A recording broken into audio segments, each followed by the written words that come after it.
दोस्तों, भोलेनाथ की पूजा हम जब भी करते हैं तो इन छोटी छोटी बातों का हमें ध्यान रखना है। तो आज की वीडियो में हम आपको प्रैक्टिकली पूजा करके बताने वाले हैं। नमस्कार दोस्तों, महाशिवरात्रि पर भगवान भोलेनाथ की पूजा हमें कैसे करना चाहिए, बिल्कुल सरल तरीका जो कि आप अपने घर पे आसान तरीके से कर सकते हैं। आप ये पूजा सुबह भी कर सकते हैं, दोपहर में भी कर सकते हैं और संध्या के समय भी पूजा कर सकते हैं। और यदि आपके पास शिवलिंग नहीं है, जैसे कि ये हमारे नर्मदेश्वर शिवलिंग है, तो आप भगवान भोलेनाथ की प्रतिमा यानी शिव परिवार की पूजा भी कर सकते हैं। और यदि शिवलिंग का अभिषेक करना चाहते हैं तो पार्थिव शिवलिंग यानी कि मिट्टी के प्रतिमा बनाकर, शिवलिंग बनाकर आप पूजा कर सकते हैं। आटे से भी शिवलिंग बनाया जा सकता है। तो चलिए देर न करते हुए वीडियो की शुरुआत करते हैं।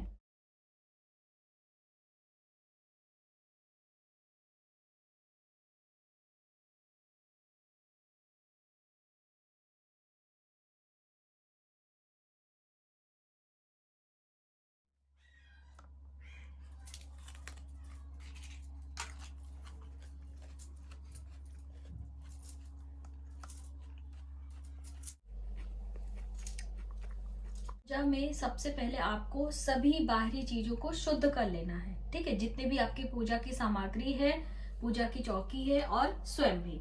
और उसके बाद हम अपने अंतर मन को शुद्ध करेंगे। तो उसके लिए हम इस तरह से जल का छिड़काव करेंगे, पहले बाहरी चीजों को शुद्ध करने के लिए। और मंत्र हम आपको स्क्रीन पर लिख देंगे। ओम अपवित्र पवित्रो व सर्वास्थांगता पिबो वायांतरा शुचि। जल का छिड़काव हम करेंगे, गंगा जल मिश्रित शुद्ध जल है।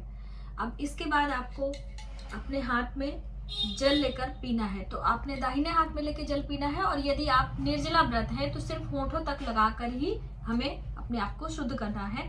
तो इस तरह से अपने इसमें लेकर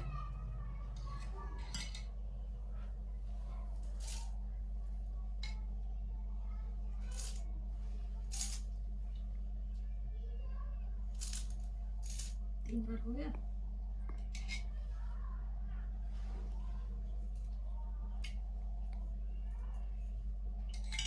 इस तरह से अपने हाथ को धोकर हम साफ कर लेंगे। और अब हम पूजा की शुरुआत करेंगे। तो पूजा में सर्वप्रथम हमने दीप जलाया है। दीप जलाकर ही अपनी पूजा की शुरुआत करनी है। और पूजा का जो सेकंड दूसरा महत्वपूर्ण अंग है संकल्प। क्योंकि हम ये पूजा बिना पुरोहित के कर रहे हैं अपने घर में, तो आपने दक्षिणा लेना है। अपने हाथों में जितना भी आपका दिल करे दक्षिणा ले लें। थोड़े से अक्षत लेंगे और थोड़े से हम पुष्प लेंगे और दाहिने हाथ में लेंगे। और इस पे थोड़ा सा हम जल लेंगे और बाएं हाथ से इसे ढककर देवी देवताओं का ध्यान करेंगे। तो भगवान गणेश प्रथम पूज्य देवता हैं, उन्हीं का ध्यान करते हुए संकल्प लेंगे। हे गणेश भगवान, ये हमारी भगवान शिव की पूजा निर्विघ्न संपन्न हो, ऐसी कामना के साथ। और अपनी मनोकामना भी बोलनी है, जैसे कि आप अपने घर परिवार की सुख समृद्धि के लिए, सुख शांति के लिए भगवान भोलेनाथ का पूजन कर रहे हैं या अभिषेक कर रहे हैं, जो भी कर रहे हो, आप अपना नाम ले सकते हैं, गोत्र भी बोल सकते हैं। और कामना बोलते हुए भगवान गणेश की चरणों में यहाँ पर हम जल का छिड़काव ये अपने चीजों को रखकर प्रणाम कर लेंगे इस तरह से। और फिर हम जल का छिड़काव करेंगे। ये दोस्तों, हम घंटी बजाकर सकारात्मक ऊर्जा लाते हुए पूजा की शुरुआत करेंगे। और सर्वप्रथम हम देवी देवताओं को स्नान कराने का भाव करेंगे। तो स्नान कराने में इस तरह से आपको जल का छिड़काव करना है। और यदि आप शिवलिंग की पूजा कर रहे हैं तो यहाँ पर भी हम सर्प देवता से इस तरह से स्नान कराएंगे शिवलिंग का। अब उसके बाद हमें वस्त्र पहनाने हैं। तो यदि आपके पास इस तरह का वस्त्र नहीं है तो आप मौली के धागे भी ले सकते हैं। तो आप बोल भी सकते हैं स्नानम कुरु वस्त्रम समर्पयामि, यानी जो भी हम चीज चढ़ाते हैं समर्पण की भावना से चढ़ाते हैं। इस तरह से वस्त्र आप चढ़ा दीजिए। उसके बाद में आपके पास यदि जनेऊ है, क्योंकि पूजा की सामग्री में मैंने बताया था कि जनेऊ बहुत जरूरी होता है। तो इस तरह से गिट लगी होती है, इसको बहुत सावधानी से खोलना होता है, वरना आपका जो ये जनेऊ है उलझ सकता है। तो यहाँ पे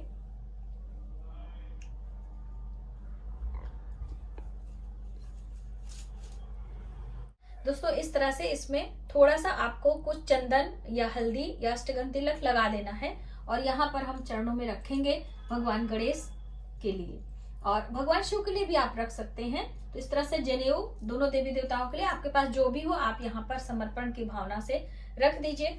अब हम चंदन लगाएंगे। तो देखिए चंदन में इस तरह से सूखा जो चंदन होता है, ये अष्टगंध चंदन है हमारा, हमने पूजा की सामग्री में आपको दिखाया था। ये भगवान भोलेनाथ, माता पार्वती यानी सभी देवी देवताओं को आप ले सकते हो। तो थोड़ा सा हम जल मिलाकर ये तुरंत हर दिन पूजा में आपको इस तरह से बना लेना है, क्योंकि जो गीला चंदन होता है वो दोबारा लगाने पे बासी होता है। चंदन पे ध्यान करो। अरे वीडियो चल रहा, बोलो।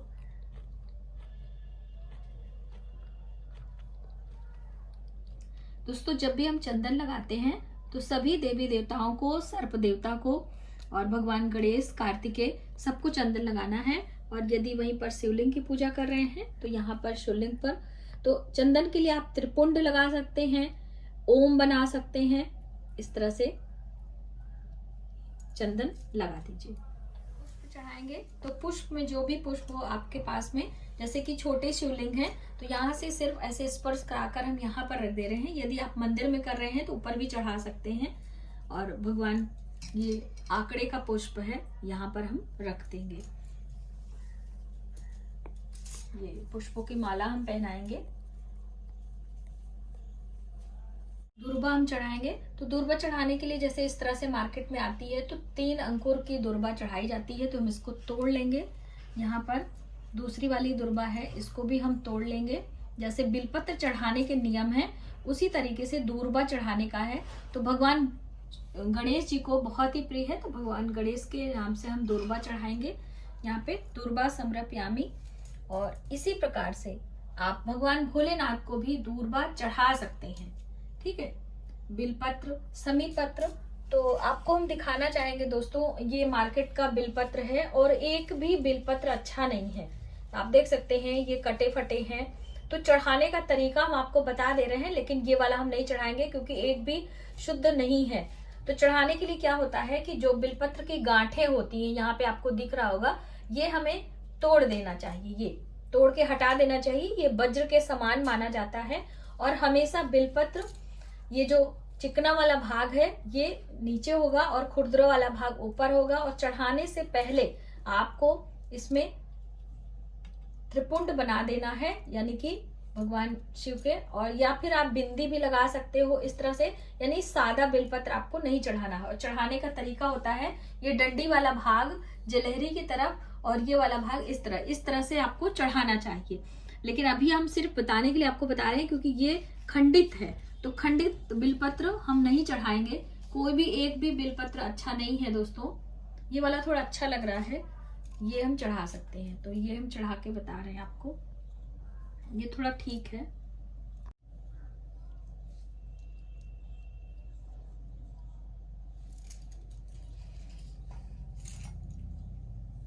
और ये आता है मार्केट में भांग, तो ये भी आप चढ़ा सकते हैं।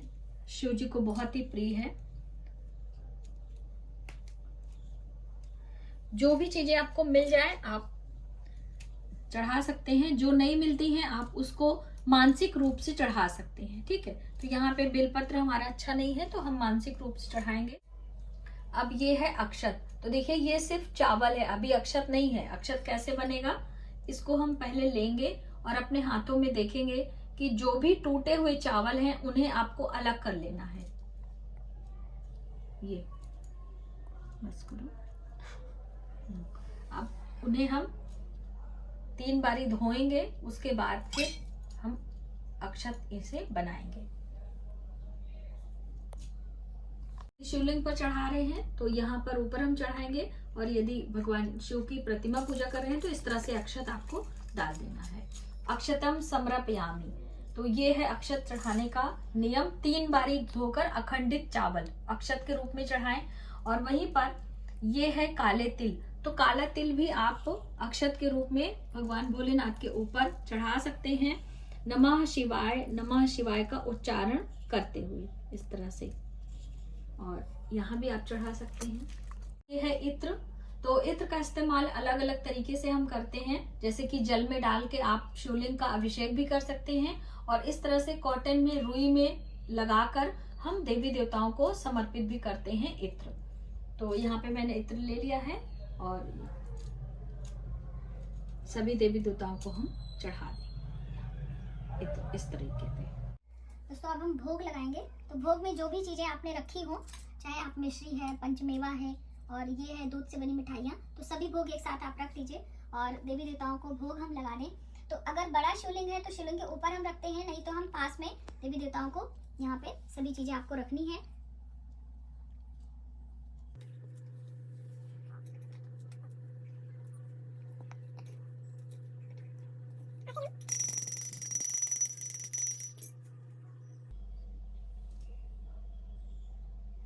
निवेदन की भावना से देवी देवताओं को हमेशा भोग लगाना चाहिए। भोग प्रसाद लगाने के बाद हम तांबूल चढ़ाएंगे, जिसमें ये लौंग, इलायची, सुपारी और ये पान का पत्ता, तो ये हम देवी देवताओं को चढ़ा देंगे। तांबूलम समर्पयामि, यहाँ पर हम चढ़ाएंगे। इसी तरीके से दूसरा पान लेके हम देवी देवताओं को चढ़ाएंगे। पर हम दक्षिणा चढ़ाएंगे, तो आप अपने सामर्थ्य के अनुसार दक्षिणा भेंट करें और अवश्य भेंट करना है। दोस्तों ये है श्रृंगार की सामग्री। तो माता पार्वती को श्रृंगार की सामग्री चढ़ाना होता है, तो यहाँ पर मैंने कुछ सामग्री रखी, जिसमें चुंदरी है, चूड़ियाँ हैं और आलता, बिंदी, सिंदूर है, हल्दी की गांठ है और मेहंदी है, काजल है, लिपस्टिक, यानी जो आपके पास है आप उसे रख लें। और ये पूजा का सिंदूर है। तो देखिए आप कभी भी चढ़ा सकते हैं, लेकिन भोग लगाने के बाद ही आपको चढ़ाना होता है।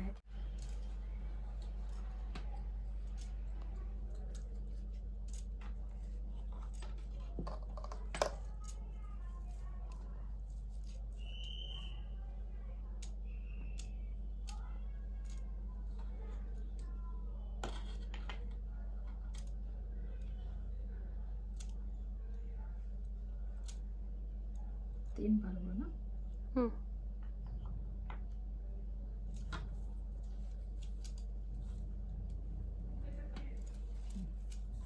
बोलेंगे नहीं।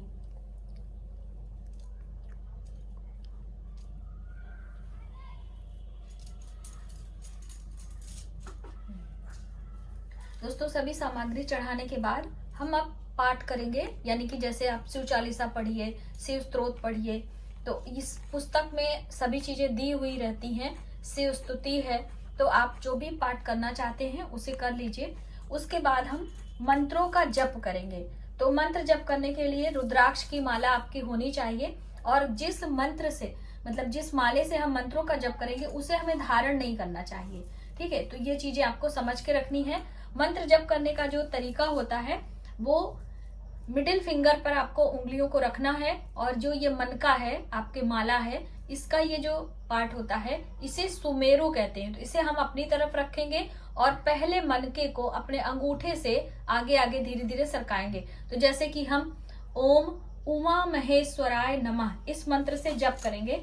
तो यहाँ पे हम आपको जप माली के साथ में रखकर दिखाएंगे, और तो पूरा नहीं दिखा, अंदर ढक जाएगा तो आप देख नहीं पाओगे। इस तरह से हम दिखा रहे हैं। तो ये पहला मनका है और अंगूठे से सरकाएंगे जब आपका मंत्र पूरा हो जाए, जैसे कि उमा महेश्वराय नमः एक मनका, फिर उमा महेश्वराय नमः दूसरा मनका, तीसरा मनका, इस तरह से सब मंत्र हो जाएंगे। तो जो ये आपका सुमेरु है इसे आपको फिर से टर्न कर लेना है, इसको वापस क्रॉस नहीं करना है। बस इस बात का ध्यान देते हुए आप हमेशा कभी भी मंत्रों का जप करें तो कर सकते हैं रुद्राक्ष की माला से। ठीक है, तो चलिए अभी मंत्र जप होने के बाद आपको यदि अघियारी करना चाहते हैं, हवन करना चाहते हैं तो आप कर सकते हैं, वरना उसके बाद आप आरती कर सकते हैं। प्लेट सजा लेनी है। तो जैसे हमारा आरती का प्लेट है, इसमें ओम बना है, तो हम ओम नहीं बना रहे, वरना आप स्वस्तिक या ओम बनाकर थोड़े से अक्षत और पुष्प डालकर इस तरह से आरती की थाली रेडी करेंगे। और कपूर की आरती, यदि आपके पास कपूर नहीं है तो आप घी की बाती भी ले सकते हो। ठीक है, तो यहाँ पर हम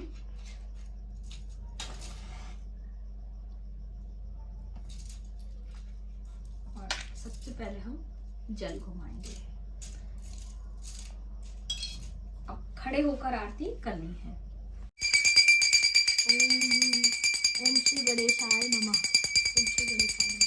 ओम जय शिव ओंकारा प्रभु हर शिव ओंकारा, जय शिव ओंकारा ब्रह्मा विष्णु सदा अर्धांगी धारा, स्वामी जय शिव ओंकारा।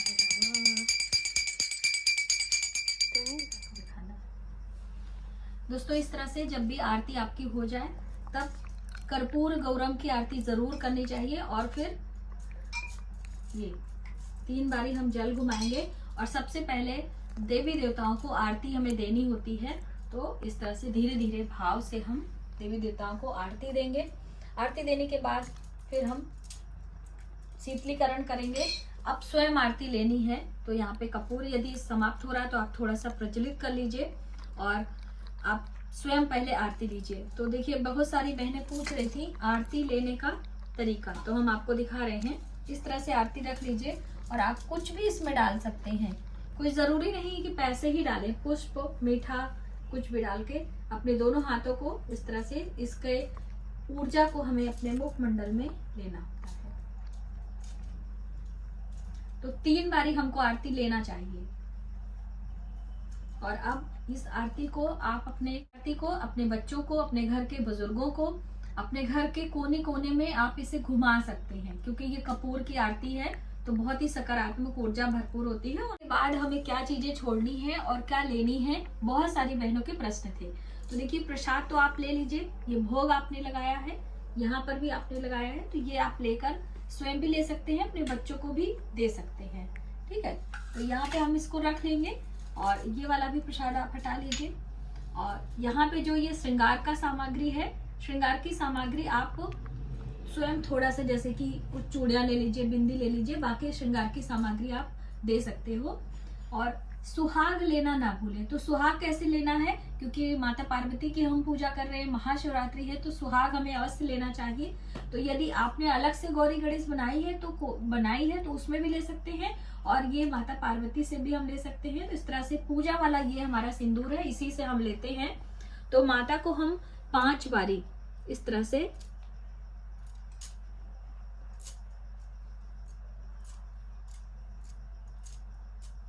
पांच बारी चढ़ाकर बस इन्हीं से हम एक बारी अपने मांग में सिंदूर लगा लेंगे। वापस इसको आपको जूठा नहीं करना है, बस इस ढक्कन को बंद करके हम रख देंगे। इसी तरीके से आप सुहाग ले सकते हैं, और आंचल में भी सुहाग लिया जाता है, मैंने आपको कई बारी बताया है। तो इस तरह से आंचल में भी इस लगाकर अपने फैमिली मेंबर को भी आप दे सकते हैं, और फिर वापस माता से आशीर्वाद हम ले सकते हैं। तो ये है सुहाग लेने की विधि। ठीक है, तो अभी हम जब तक हमारा ये दीप जल रहा है, ये सारी सामग्री हम ऐसे ही रहने देंगे। और रात्रि को एक अखंड दीप पूजा मंदिर के पास आपको अवश्य लगानी है। तो आप इसको भी भर सकते हो, अलग से एक दीप भी रख सकते हो, दोनों ही कर सकते हो, जैसा भी हो। और अभिषेक कैसे करते हैं इसके बारे में हम नेक्स्ट वीडियो में आपको जानकारी देंगे।